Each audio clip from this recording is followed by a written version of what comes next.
welcome back for another episode of Adams for the Love of Movie Picks. This time around, we're talking about the 2007 film Death Sentence, starring Kevin Bacon.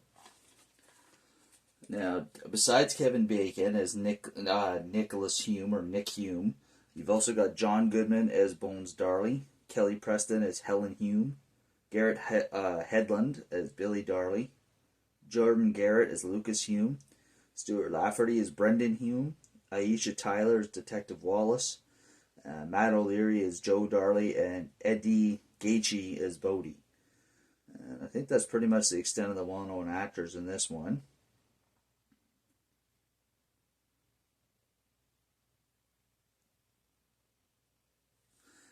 So Death Sentence is about the story of Nicholas Hume and his family. An average, blue collar, upper class.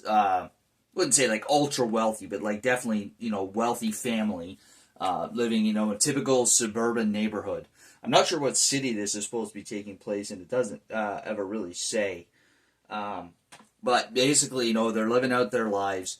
And one night, tragically, when Nick and his older son Brendan, who's a hockey star, coming back from Brendan's hockey game, they stop for gas, and Brendan is senselessly and tragically murdered by this gang, specifically Joe Darley, for him to get made in the gang. And keep this in mind. This happens 15 minutes into the movie. This is how quickly this movie gets going. It grabs hold of you 15 minutes into the movie, and it does not let go to the end. It is one of those movies that just pulls you in emotionally and, entertainment-wise. It just draws you into the film and keeps you interested through the whole thing.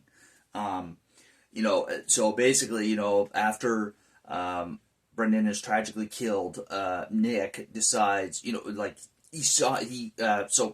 So Nick was outside pumping gas. Brendan was inside the gas station, and as the gang was leaving, they left Joe, the guy who killed his son, in the gas station.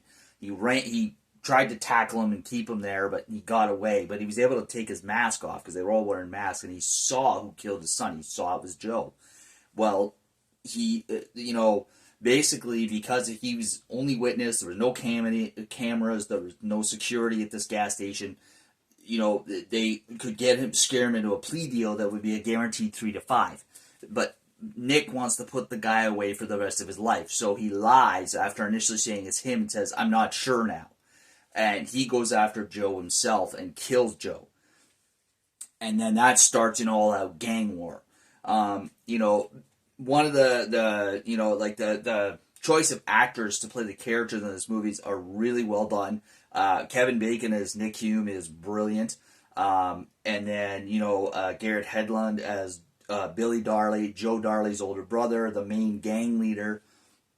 And then you've got Bones Darley, the dad of both of them, played by John Goodman, is a fantastic role. He is the perfect guy for that role. Not just from a look-wise, but he pulls that role off perfectly. And then, of course, Kelly Preston as Helen, Nick's wife, plays the role of the typical suburban housewife, slash, she's also a principal at the kids' school, funny enough, really well. And the two guys that, even though they're not really well-known actors, that play the two sons do a really good job as well.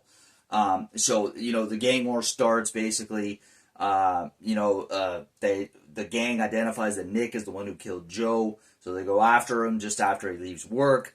Well, then he realizes that, they're after him, and actually in an interaction, he kills another one of them, and, realizes that the gang is after him. But unfortunately, stupidly enough, when he's being chased by the gang, he throws away his briefcase, which has his personal information in it, including his home address.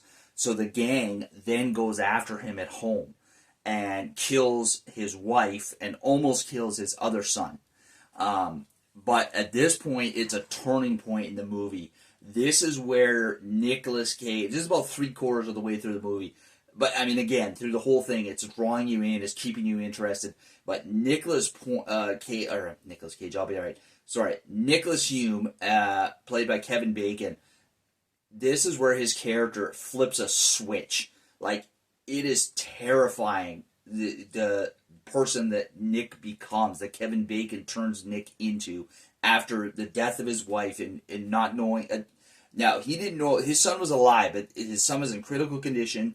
Didn't know if his son was going to live, so he felt like his entire family had been killed. Like he had nothing left to lose. So he just goes, full rogue, badass revenge mode on the remaining gang members.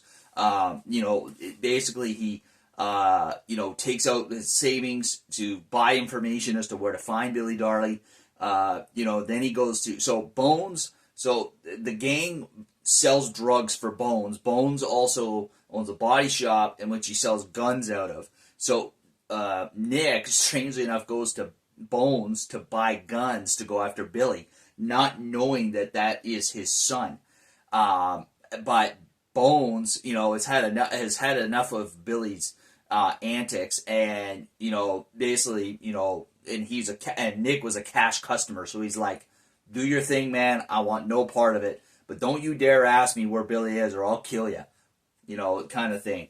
And Nick goes on his way, but like his transformation, he gets it, he buys the guns, he learns how to use the guns, he gets very proficient at the guns, shaves his head, like he looks like a gang member. But it's just the stone cold look on his face when he's doing all this. There's a moment in the movie you could see where he flips that switch. He's in the hospital room with his son. He's basically saying how sorry he is to his son that he put him in this position, that he killed his brother, or got his mom killed, that his brother had died. And, you can see him looking down at his son, and he just kind of looks up and turns, and you can just see the change in his face, that switch flipping. And it's just so cool and just so badass, and it's just, one of those moments in a movie that just makes you go, holy crap. Some shit's about to go down.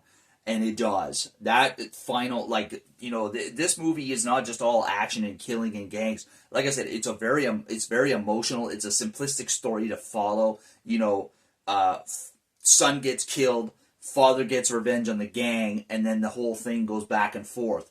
The only thing is that you kind of don't, so you don't expect the gang to go after his family in the home, after failing to get him, and then you don't expect him after all that to go after them again, but he does, which is kind of cool. I love the final scene when he goes after them.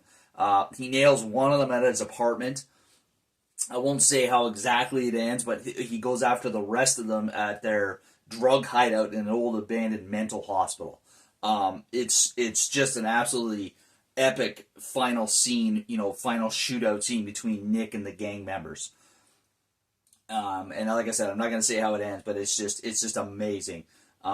This movie, it's almost from a believability standpoint, like you can almost believe like something that's like this happening, somebody like an average, white or blue collar, upper class person, who has no violent history, leading what seems like the perfect life, and just one tragic event, starts a chain of events that leads to them taking the law into their own hands.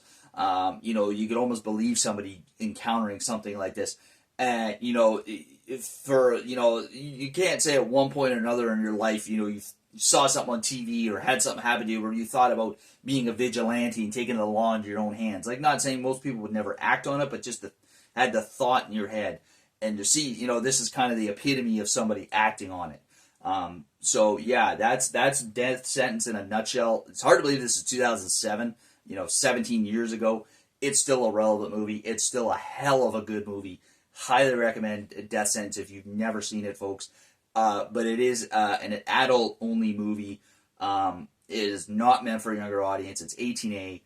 Lots of violence, language, drug use. It's definitely an adult-only movie, but not one to be missed, folks. Highly recommend Death Sentence, all right? So there you are. That's all we have for you this week. Don't forget to click the like button down below if you enjoyed my videos, and hit that subscribe button if you enjoy my channel. I would greatly appreciate it, and we'll catch you next week for another episode. And now, folks, it's time to say goodnight. We sincerely appreciate your patronage and hope we've succeeded in bringing you an enjoyable evening of entertainment. Please drive home carefully and come back again soon. Good night.